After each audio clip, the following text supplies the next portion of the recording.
Hello, my diamonds, my Teletubbies, my TikTokers. SheilaTruelove here with you. You have to be careful when you're listening to people and the stories that they tell because you have a lot of these adult children who exaggerate.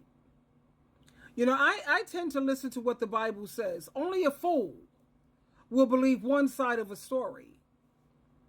Because you have a lot of people who they go to these AA meetings, these NA meetings, these moderation management, fellowship meetings, and they listen to the stories that people tell and see how much pity it makes people feel for you. So that way they can say, well, now we understand why you went through. It makes people feel sorry for you. Like I just listened to someone who said that their mother used to beat them with an extension cord. She used to get 3 extension cords and braid them up into like a braid. And then she used to wait until he went to sleep. And then she would beat him and beat him.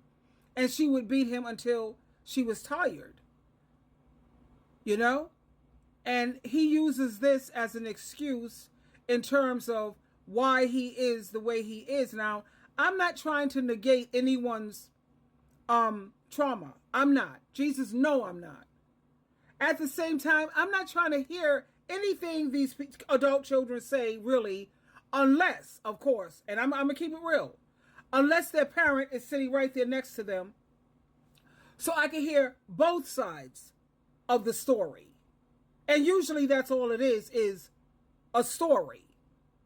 They're just regurgitating what they heard from another person. My eyes are hurting. These things are the light. You know what I mean?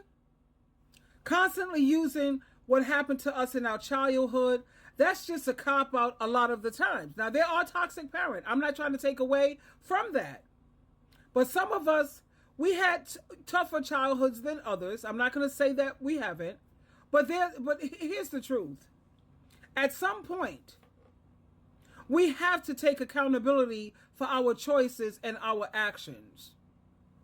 Now, I get it. We all have our baggage from growing up because parents are not perfect people.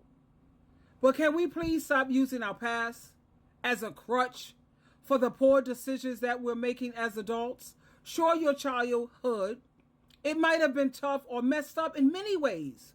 But at some point, we've got to take a step back and realize that we're grown-ups now. Blaming what happened when you were a kid, to me, it's a cop-out. It's like saying, I can't help it. I'm just following the script I was given. But guess what? You're the one who's holding the pen right now. You want to talk about scripts. You're holding the pen. Every day is a new chance to make better choices. You're in the driver's seat when it comes in your life. Blaming our upbringing for every mistake or bad choice we make as adults, that's just a way to avoid the uncomfortable truth that as adults, you are in control. You are in charge of your life now. Holding on to that childhood experience, that prevents you from growing. And I know I'm sick of it. I have compassion and empathy for people who had a rough childhood. My childhood wasn't a walk in the park, baby. It wasn't perfect. But now that I'm a parent and a single parent, I get it. And I've learned how to forgive and let go. And like I said, when you keep holding on to this childhood experience, it stops you from growing. It keeps you stuck in a cycle of I'm a victimhood, rather than empowering you to change for the better.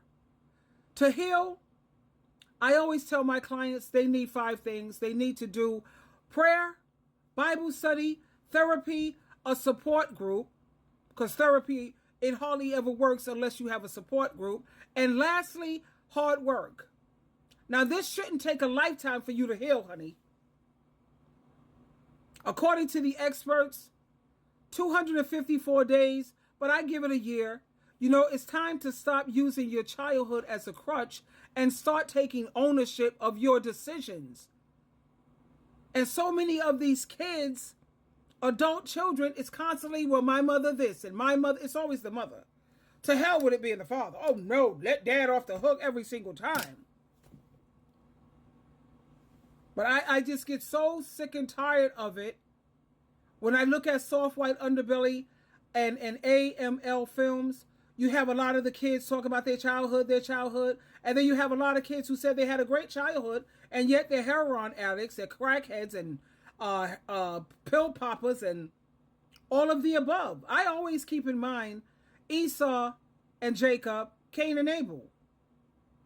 A lot of these things and these children is based on their nature versus their nurturing.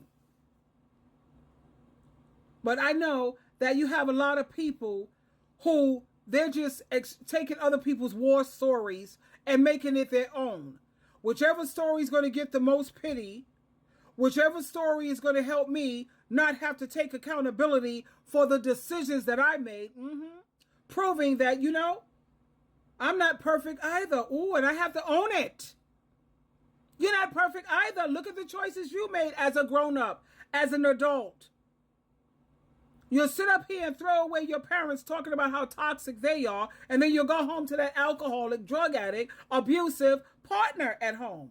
Pray for them, go into sessions with them, work like a dog to hang on to them, but when it comes to your poor parents or your family members, there's issues. That will never sit well with me. But like I said, I love the way Karamo does it. Go check out Karamo, baby. He has the child and the parent, so that they're there to defend themselves. And if you are wise, and the Bible says, be wise, my child, never listen to just one side of the story. There's always three sides. Their side, the parent side, and the truth. Twinkle, twinkle, twinkle.